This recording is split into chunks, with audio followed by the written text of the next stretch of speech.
ശത്രു ഫെലിസ്ത്യർ വന്ന് ശിംശോനെ കെട്ടുവാൻ വേണ്ടി നോക്കി. ആ കെട്ട് എന്ത് ചെയ്തു? ദ്രവിച്ചു പോയി. എന്താ കാരണം? അവന്റെ മേൽ ആത്മാവുണ്ടായിരുന്നു. അങ്ങോട്ട് കെട്ടിയപ്പോൾ വിജയിച്ചു ഭക്തൻ, ശത്രുവിനെ കെട്ടിയപ്പോൾ വിജയിച്ചു. പക്ഷേ ഭക്തനെ ശത്രു ഇങ്ങോട്ട് കെട്ടിയപ്പോൾ ദ്രവിച്ചു പോയി. എന്താ കാരണം? അതാ ഹൃദയത്തിന്റെ അകത്ത് പകർന്നിരിക്കുന്ന പരിശുദ്ധാത്മാവ് ഇന്ന് പകൽ വിശ്വസിക്കുന്നവർക്കായി സ്തോത്രം ചെയ്യുകയാണ്.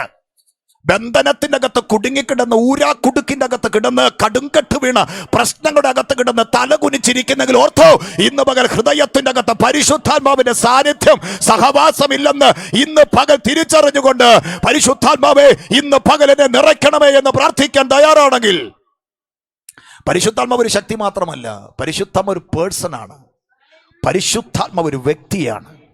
പരിശുദ്ധാത്മാവിന് സംസാരിക്കാൻ കഴിയും, പരിശുദ്ധാത്മാവിന് തൊടുവാൻ കഴിയും, പരിശുദ്ധാത്മാവിന് കേൾക്കുവാൻ കഴിയും. എൻ്റെ കർത്താവായ യേശുക്രിസ്തു ഇങ്ങനെ പറഞ്ഞു, ഞാൻ പോയതിനു ശേഷം മറ്റൊരു കാര്യസ്ഥനെ, പാരാക്ലിറ്റോസ് എന്നാണ് ഗ്രീക്കിൽ വായിക്കുന്നത്, എന്ന് പറഞ്ഞാൽ കോഴി ചൂട് കൊടുക്കുന്ന മുട്ടയുണ്ടല്ലോ, 21 ദിവസം, 21 20 ദിവസം ആ ചിറക് വിരിച്ച് ചിറകിൻ്റെ അടിയിൽ ഒരു ശകലം പോലും പുറത്ത് കാണാൻ കഴിയാതെ ഒരു പൊരുന്നിരിക്കുന്ന കോഴിയുടെ ചിറകിന്റെ കീഴിൽ വിരിയാൻ വേണ്ടി വെച്ചിരിക്കുന്ന മുട്ടയ്ക്ക് തുല്യമാണ് ദൈവസഭ ഇന്നിവിടെ ആയിരിക്കുന്നത്.